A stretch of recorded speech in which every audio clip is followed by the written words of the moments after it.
the first time in history, the University of Maine are America East women's soccer champion. Melissa served as our recruiting coordinator for about half of the student athletes that are considering our program.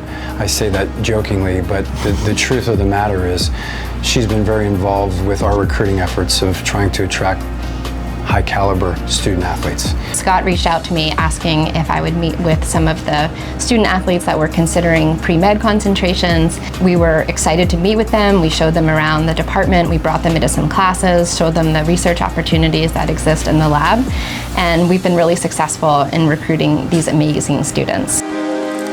Coach actually organised for me to meet Melissa on my visit, and that was one of the big reasons I committed to Maine. Just the way she described this department and the pathway into research and a life after school really was convincing.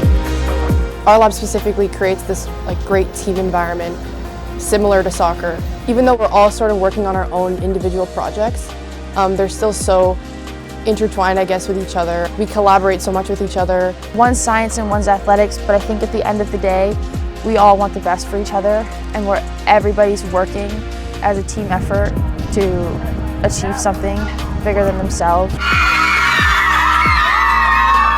Abby and I, when we came here, our first season here, we finished 8 out of 9 with teams in our conference. The biggest thing that we've seen a change in with the team has just been the mindset shift. Maine trying to get that one towards the net, still bouncing around. Soccer can be really frustrating at times, and you have to be very patient and be able to problem solve, and I think that translates really well into your lab work. I mean, your experiment's not always going to work the first time, you're not always going to get the right results. We have a very aggressive game model. The understanding is that if we're going to be aggressive, you're going to make mistakes. And it's not about the mistake you make, it's the response and how quickly and how fast you can generate a positive response. When they do an experiment and it doesn't work, they can dust their shoulders off and try the experiment again. They really don't get down when something doesn't work the first time. They know that they need to continue to be persistent. I'm learning more about myself as a person and what I want in the future through here as well, which is a really cool experience. I think it's so inspiring when I know that these students are returning home on the bus from a game at 2:30 in the morning, and then when I show up at 9 in the morning, they're already in the lab working. Coach likes to say, be where your feet are, and I think that's a really good motto that we have this year, taking it game by game, week by week, experiment by experiment. Just absorbing everything around us, because I think we're happiest when we're present.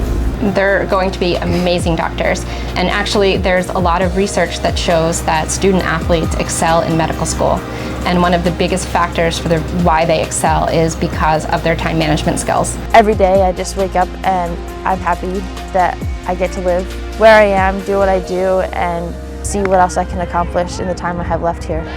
The sky's the limit. They're going to be able to do whatever they want because of who they are. And whatever path they choose, they're going to excel.